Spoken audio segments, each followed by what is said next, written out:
जब भी झारखंड का नाम आता है तो क्या ख्याल आता है?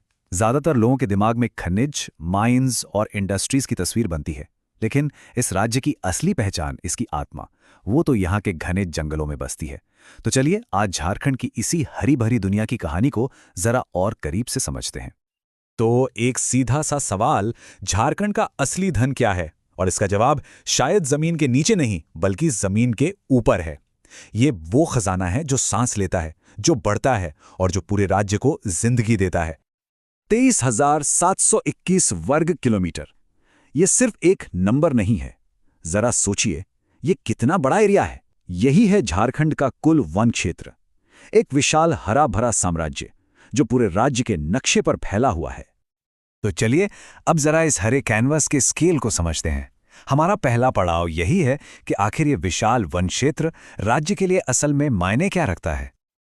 अब ये आंकड़ा देखिए, 29.76%, मतलब करीब करीब 30%। आप सोच सकते हैं झारखंड का लगभग 1/3 हिस्सा जंगलों से ढका हुआ है। यही वो नंबर है जो पूरी कहानी की नींव रखता है।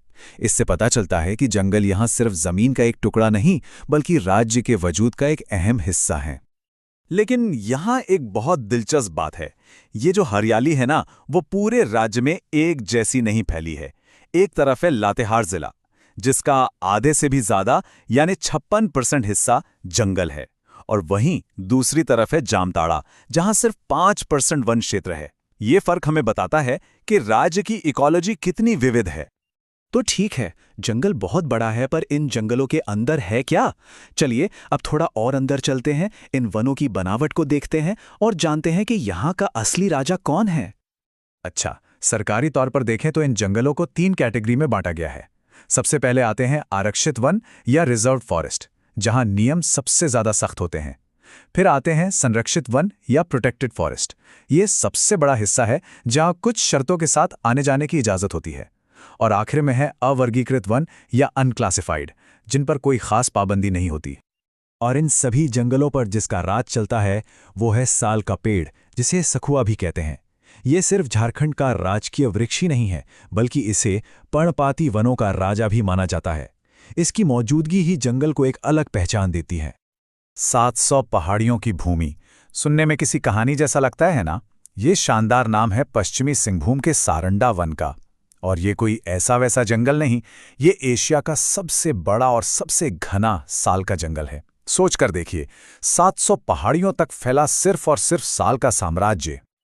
तो जंगल की बात हो गई, अब बारी है उनमें रहने वालों की।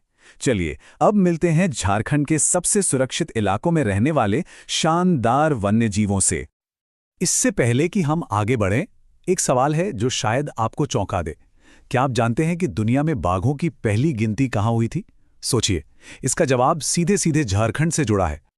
जी हां, जवाब है बेतला, झारखंड का इकलौता नेशनल पार्क। और इसका इतिहास देखिए जरा। 1932 में दुनिया की पहली टाइगर सेंसस यहीं हुई थी। फिर 1973 में इसे प्रोजेक्ट टाइगर में शामिल किया गया और 1986 में इसे नेशनल पार्क का दर्जा मिला। बाघों के संरक्षण में इसकी विरासत वाकई शानदार है। लेकिन बेतला में सिर्फ बाघ ही नहीं है, ये हाथियों का भी घर है। यहाँ विशाल बाइसन यानी जंगली भैंसे भी हैं और खूबसूरत चित्तीदार हिरण यानी चीतल भी हैं। मतलब ये अपने आप में एक पूरी जीवंत दुनिया है।